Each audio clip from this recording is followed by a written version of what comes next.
going on, everyone? It's your boy JDM Supreme, and we are back with the Datsun B110 1200 Coupe. This is episode, I'd say 2/3. So there wasn't a full-blown 2 yet. We've released video 1, which encompassed the installation of the Rocket Bunny kit, the cutting the quarter panels of a 40,000 mile original B110 Coupe. Blasphemous in some eyes. However, this project in its entirety is really balling on a budget.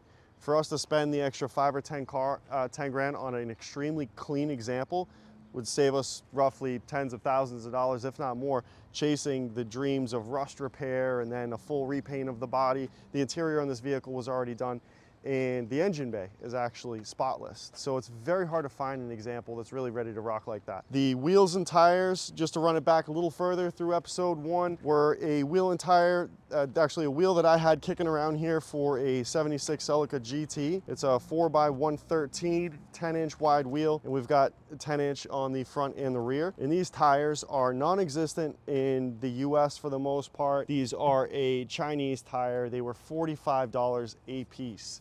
Again, a lot of the US tires, they scratch the 14-inch, the 15-inch. USA has moved to a market selling into 17s, 18s, 19s, 20s, and obviously up with the newer European stuff. So everyone stocks the bigger tires, not so much for these OG retro JDM vehicles. So I got lucky with the tires. The wheels I cleaned up. Guys over at JRD Restorations hooked it up with the powder coating process and everything else. I mean, the trim pieces, the Rocket Bunny kit, were really a bolt-on, a direct bolt-on thing outside of the cutting, the obvious. The suspension was spoken about in the process. We didn't have to buy new suspension. We just eliminated what was there. It's also an untold secret of Rocket Bunny. This is something that a situation where less is more, in the sense where you don't have to go out and spend 5 or 10 grand on a suspension.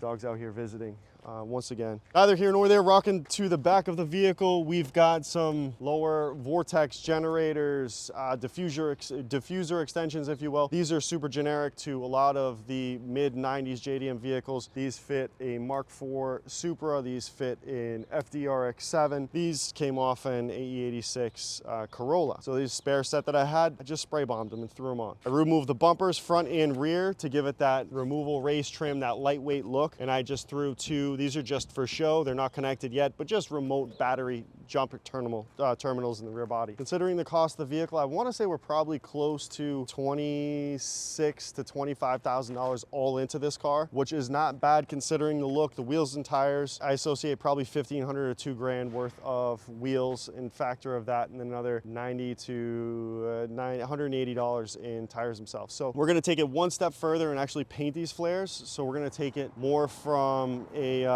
street brawler look to more of a wifey style, cleaned, painted, fit panels. We're even going to throw the little garnish around all of the body panels, the rubber gaskets. Right now, they're just kind of sitting on there. I already started removing these panels, so it's got a little bit of a extra clapped out effect to it. Already painted the front lip, so to give you guys an idea of what the front lip is going to look like in combination with the rest of the kit. This wasn't something that we sprayed out any additional paint samples for. This was right out of the gun, so we will take it one step further. The next round, getting this color closer to the body itself. Take a note on the side markers. Again, it was free, so I just took those bumper directionals, the front directionals, and I reverse mounted them on the inside of the body. So it just gives it a cleaner look, a race look, without having to buy or heavily modify the front of this vehicle or buy new lights for it. The headlights were just an Amazon setup motorcycle headlight. You buy 2 of them. It's a very standard, I think it was 6.5 inch or 7-inch headlight, and they were a direct plug in play. So if you see these headlights online, I'm not giving a shout out to the company. We did not get those sponsored. I think $70 a piece.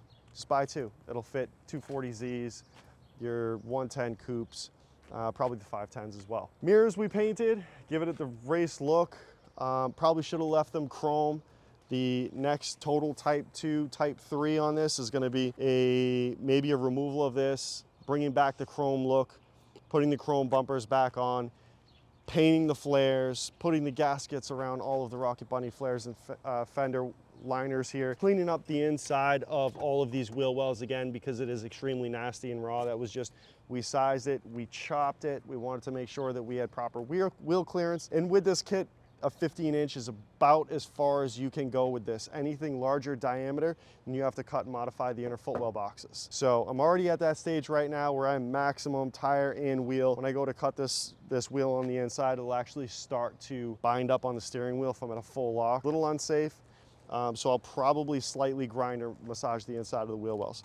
Not the end of the world. Would I like a 16-inch wheel on this? Yeah, it would look gnarly as hell. That's definitely more of a SEMA look, but for a just bomber out on the street, it's totally fine. As far as the ride quality is concerned, I mean, you guys can take a guess at exactly how rough it is when you've got an unfinished surface. If you're not in Texas or if you're not in Miami or Florida, where you've got some really, really nice roads. I'm not gonna shout Connecticut out at any extent for having a nice surface. You need like a lunar Land Rover just to traverse half of these roads. It's horrible around here, but if you're on a smooth road, it's honestly, it's like riding on glass. You would have no clue that the bump stops were removed out of this thing, that the springs were removed out of the rear, that we had struts removed. Fairly gnarly. It's something that I really don't want to admit when people ask, like, what suspension you riding on this car? But that's also the unspoken word of Rocket Bunny and how they get this to work. It's a less is more sort of situation, and if you know, you know. Join me for the rest of this video,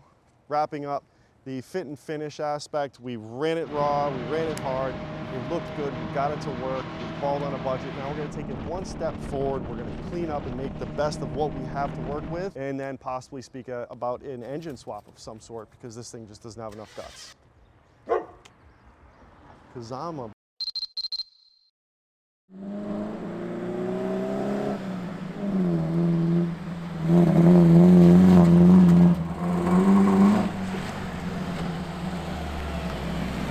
It's not bad though. Like again, if we're going to anything under than a 50 profile, like sidewall tire, yeah, it gets rough when you hit it at like 60. That was good. Anything sub 50 series sidewall, in an attempt to lower the car, it's just, you have to go either 45 or 40.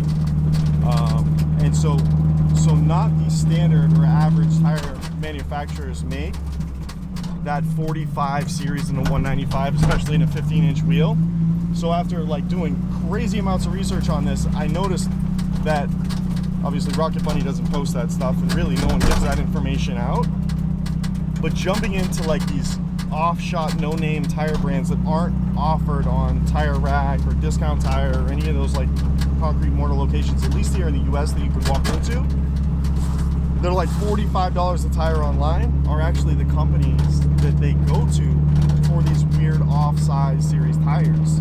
Like Michelin and Toyo and all these other guys ditched all of the, like a majority of the smaller width 50, anything under a 50 series with sidewall profile. So all of these like sub companies have picked up everything that Michelin and Goodyear dropped, even Toyo, and they're recreating that dimension of a tire, and they're basing their whole, you know, business strategy on it. So if you do a little research online, you can find them. They're cheap, and there isn't much warranty on tires like that. But for the sake of just trial and error, I'd rather pay $45 a tire or even $80 a tire than spending on these R888s that were like $125 or $150 a tire in 15-inch format.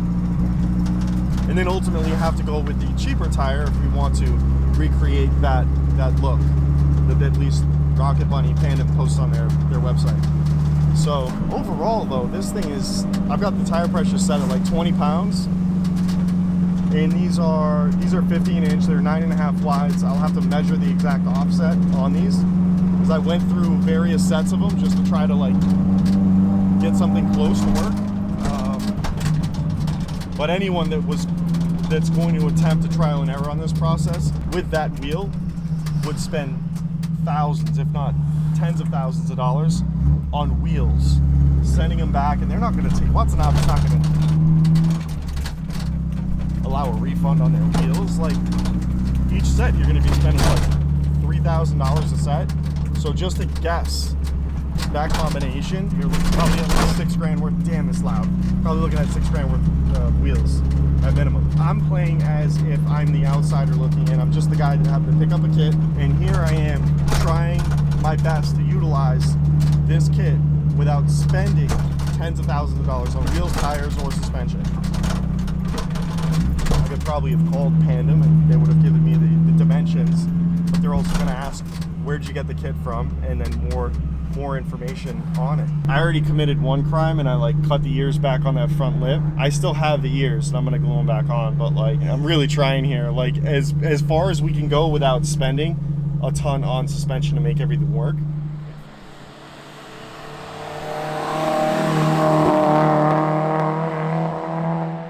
So next up, we get this thing on the lift. We've got the 195, 205, 50, 15 on the rear. There wasn't very much scraping on the inside of this wheel at all, this tire. However, the fronts were, and the fronts are 195, 50, 15. We're gonna go 195, 40, 15 on all of them, and hope that reducing the amount of sidewall, we can slam this thing and recreate the, yeah, he's comatose right now. Recreate that Rocket Bunny Pandem look that they have posted on their website. Correction, is a 195, 45, 15. All four are going 195, 45, 15. These are Lexani tires. I haven't heard of Lexanis in a while. These manufacturers picked up all of the funny, weird, funky sizes that the larger manufacturers like Toyo had dropped from their lineup within the last 3 years, making it extremely difficult to recreate that look on a super stretch tire by anything that you really find online. The exact how-to on the leaf spring removal, so how many leaves you typically remove out of the rear of this car to sit it to about where you want it to stay, and also how many coils off the spring that we cut. So this is still factory suspension on this car. It has been modified, and all the modifications took less than 2 hours. Not much on the inside. Again, we will measure the spec of this wheel appropriately, so anyone that is looking to do this, then obviously a wheel of this dimension plus a spacer, or just the correct wheel. For the sake of these videos and utilizing what I had in storage, I'm rocking with spacers that I already had, wheels that I already had. The only thing that I've had to buy new was obviously 1, the kit, and 2, the tires. I removed 3 coils out of this, so you clock it where your spring originally lands in its lower perch. 1, 2, 3. So we removed almost 50% of this original spring. It's not totally bottoming out on the inside of our strut yet, so we can still lower it more. That cost us absolutely nothing. Remove 2 leaves. So you remove the bottom half of your strut here, and then your 4 bolts, and there'll be a center pin. You push up on the rear end, and then you take a screwdriver to these guys, which are just braces that hold the rest of the springs together, and fold them out. Throw it all back in. You don't even need to separate it entirely. You could leave the rear end in place. It takes at most probably 30 minutes a side. If you have help, 15 minutes per side. If they've done it before, 10 minutes a side. The next approach to this, if we wanted to go lower, then I have seen guys flip the diff and run these leaves in the opposing fashion. I'm not quite sure. I've never done it before. I'm going to research things further, especially after we put these 195 45s on it. Factory rear leaves is totally working in our favor right now. We're gonna bust these wheels off. Let's put the 145s on and see how much lower we can go. And if we don't like the look, we can always throw the tires back on. For us to go any further with these tires, I would have to modify the floor. So you see this front side of the floor well, which would require cutting spot welds, making a separate panel and enclosure for the footwell box itself. If anyone were to do this outside of obviously, myself and those that have access to tools and equipment capable of doing this, it would cost them a ton. Like, you would pay someone thousands of dollars to metal fab new footwell boxes for this. And then you still have to deal with the front lip, which I've already cut ground and I've got a piece back in, but I want to keep it like as close to factory Rocket Bunny as possible without spending anything more. These are just some thick spacers, but I didn't have to run a spacer. I was looking to run a wider wheel. The wheels actually cleared the inside. Again, I've got to get, when we lock everything down, we're gonna get the dimensions of the wheels minus the spacers and have a real concoction without, this is the trials and tribulations, guessing without having an extra 2 more sets of Maserati's.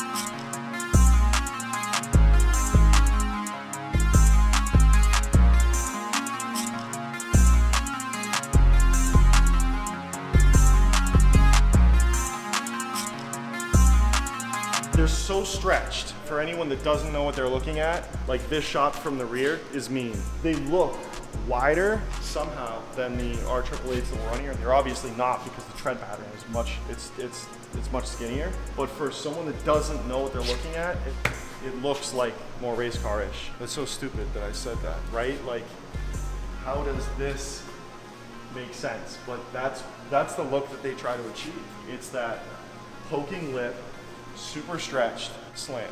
And that's the tire they run. It's definitely the 195, 45, 15. For us to run a 16 on this, and we have 16s here, this wheel was all the way up on the inside of the liner and the front. It was impossible unless we staggered them. Put like the 16s in the rear, 15s in the front. It still wouldn't have made sense. Like, none of it makes sense. But there's so many like stupid trial and tribulations, like hoops that you jump through with buying sets of wheels, testing tires, trying to find out what works. And nobody online, unless I went direct to the source, which I could have, and just asked them, you know, what size do you guys run on this kit that I bought directly from you guys? And they actually hooked it up. So like, they're hoping to see this kit done the right way. And here I am, like, nipping things off, like going through the process is like anyone that doesn't have these connections would have gone through, or anyone that bought this kit secondhand, used offline from someone that didn't have the patience with it. So I am learning throughout this stage on how to get this done without spending 3 times the amount on suspension, wheels, and tires than the flares itself. So we have the right tire size. Let's put it on the ground. Let me show you. One full coil. We take this from its base point, where it sits inside this lower catch, and we go exactly up. So up from there is like maybe 1.5 inches, 1 3/4 inches. That's about what we need for the drop on the fronts. Hopefully we have enough spring left in there, so we're just not sitting on the strut frame.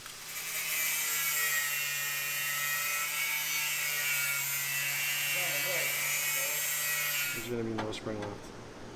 I'm gonna go one more half loop, and the hat just barely sits on this now, compressed, which is still good. At least we're not totally on the strut. I'm not quite sure where we're gonna be when we go half a loop, but right there. That's as far as it's going on the fronts. We have no more spring left. Nothing. Nothing. Oh yeah. I mean, she moved a lot, but that needs to go down like another inch, and like 2 or 3 in the rear. 1 in the front, 3 in the rear. Let's see what it's gonna look like if we take out all things important to the ride quality. And just slice it in half, and this sits up towards the inside of the strut tower, and this bottom shelf was really here for that larger inner spring cup, but over time we should use and slice a thicker skin of like a hockey puck, because this stuff is hollow on the inside, it's super collapsible, and it's probably only gonna last a few 100 miles before it's totally gone, where a hockey puck will last a very long time. I'm going to put this back up on the lift and at least maybe disconnect the struts. And we just put it back on the ground to see, like, are we sure we want to flip the rear diff on this car? Disconnect the rear struts, because maybe the castings might have been too long after we took the 2 leaves out. And sure enough, like, the stance on this car is perfect. Just enough that it clears in the front, and then, you know, obviously the rear enough for 2 passengers and kind of just bounce down the damn highway, but totally maxed out right there. So going up another 5 would leave us with like 3.5 inches. So yeah, the struts are bottoming out. So either we find a shorter strut to replace these guys, or we take them out for the meantime. Yeah, even if we remove these guys, this wouldn't have been nearly enough. But these are just fairly universal struts. The input shaft really doesn't matter, because these are, the holes they go into are much larger in the body. This is a fairly universal size at the base here. It's just the overall length of the strut itself.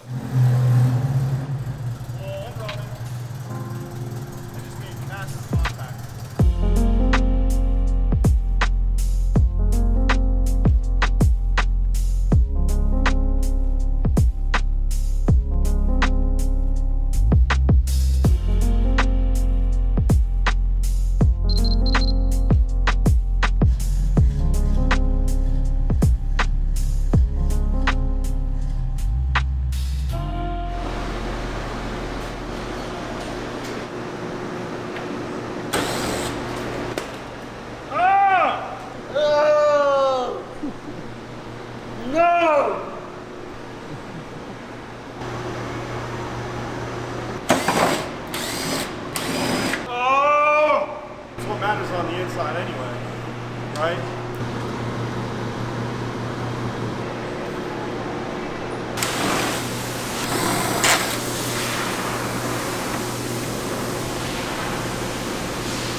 This just to see it, and you'd see the bonding strip,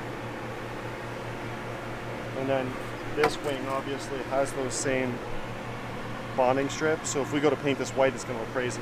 Whereas when it was black, it kind of sat like this, and it didn't stick out as much. It's really concealed with the color. But this definitely needs, I'd need to buzz this all like smooth. But outside of that, like there are no dents on this thing. It's a good construction.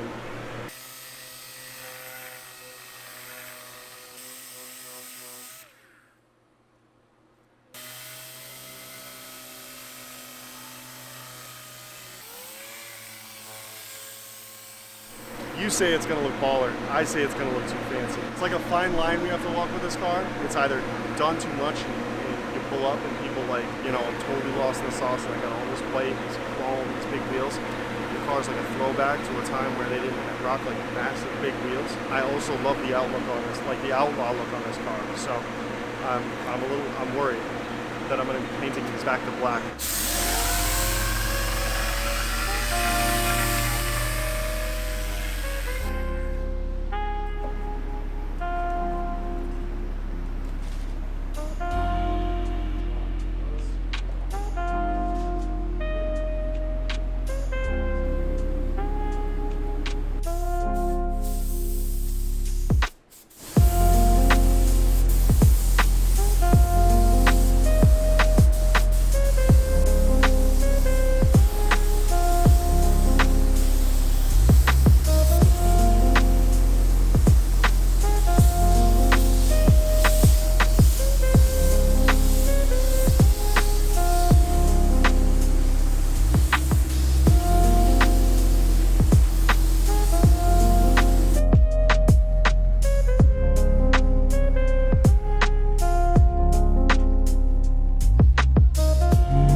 So here we are back with the rest of the flares, finished, painted, the front lip finished.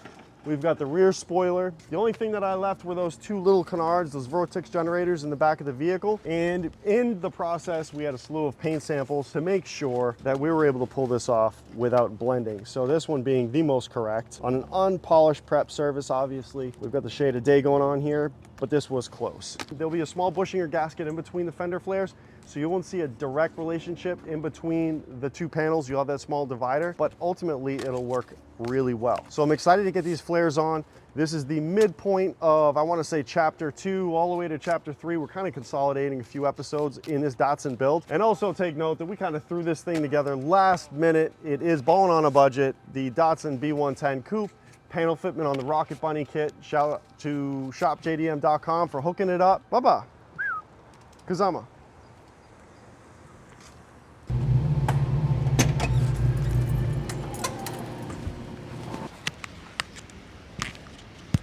I've actually installed the passenger side. It looks great. We had a little bit of an issue with the hardware. The stuff that came with the kit somehow got lost in translation in this big shop. So unfortunately, my flare gaskets and all of that really cool Allen head hardware went missing. So last night I went to Home Depot, thinking that this was a 24-hour situation, and got a bunch of stainless screws, some rubber washers, and some stainless washers with some expendable Frost King door steel. The total came out to roughly $198 worth of junk. I can't believe I'd spend that much on this. We're definitely, when we're balling on a budget, this is not what we want to spend our budget money on. However, I did not have a choice in the crunch trying to get this to grassroots. I want you guys to take a look at the passenger side. These flares look really good painted finished over that bronze. It was well worth taking the time to color coat these things. Now, this car has not been sanded or buffed or compound, so what we have matched here is we have fresh single stage paint laid on in less than 24 hours, backed with a paint that was probably put on roughly 5 or 10 years ago. So with that said, we will compound, clean, and polish these to match this. It'll get a little closer within the time. I mean, if we wanted things perfect, we would end up blending and repainting a majority of this vehicle to identically match the flares. We don't have the time, and I'll be honest with you, if I had this vehicle that close to a repaint, I would just completely change the color to black. That's my 2 cents. I love the wheels, I love the bronze. Now I'm gonna walk you through some of the final steps in finishing the front lip, and we're actually gonna try fitting the chrome bumpers on this vehicle. I'm not quite sure if it's gonna work. We're trying to stay out of the realm of, actually that's 4, so we've got the white, the bronze, the black, and chrome. So we've got 4 variations. We don't want this thing to look like a clown car. We want it to look track oriented, and maybe even later adding like a chrome or polished miniature blitz wheel to some extent. That's the ultimate dream, but I love the old vintage 70 racers vibe. Let's rock with it. Let's get this $200 door edge trim on the front lip and wrap this car up the right way. Now to make up as much time as possible, we've got this heat lamp here, cooking the flares. So in the process of me doing the installation, the paint is still literally drying as we put the pieces on. Not going over the edge, so this looks more official than it does on the install. Final product looks more official than the install.